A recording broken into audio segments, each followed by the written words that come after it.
A reintegração de posse das 50 famílias expulsas do condomínio José Euclides Ferreira Gomes, no bairro Jancuruçu, vai completar em agosto 10 meses, que foi decretada pela Justiça Federal. Mas essa determinação está suspensa. Em outubro do ano passado, a Justiça ordenou que os imóveis fossem desocupados em 8 dias de forma espontânea. Caso contrário, os ocupantes poderiam ser retirados por força policial. Em abril, a Caixa disse que seriam 50 unidades e não 52 apartamentos a serem desocupados.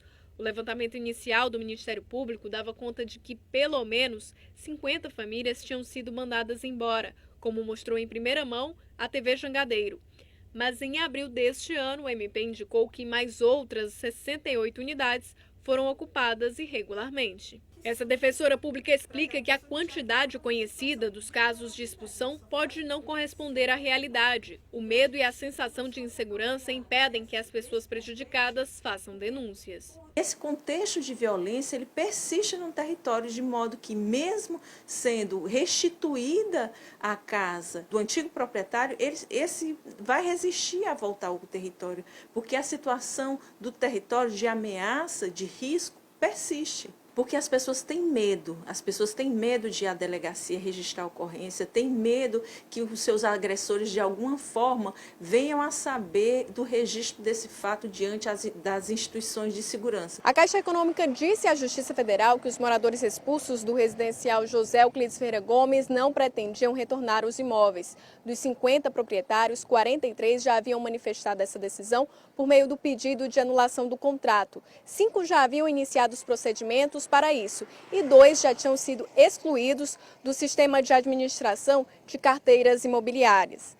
A Caixa também informou que aguarda do governo do estado uma lista com os nomes dos novos beneficiários. Ainda em abril deste ano, a Justiça Federal suspendeu a própria medida sobre o caso. Em vez de desocupação dos imóveis e reintegração de posse, o Estado deveria entregar uma lista de novos beneficiários para ocuparem os imóveis. Mas o Estado não entregou essa lista e, este mês, uma ordem judicial determinou busca e apreensão do documento. Fica muito complicado para uma pessoa que recebeu uma ordem, né, um comando de vai embora, e ela não vê a presença ali do Estado.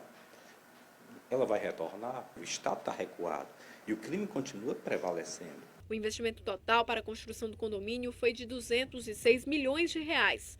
As famílias beneficiadas eram dos projetos Maranguapinho, Cocó e áreas de risco de Fortaleza. Os casos de expulsões no residencial aconteceram ao longo do ano passado e são atribuídos à facção Guardiões do Estado. Em um deles, uma moradora recebeu ameaça de morte e prazo de 2 horas para deixar a moradia. Outra moradora foi ameaçada para abandonar o local no dia seguinte.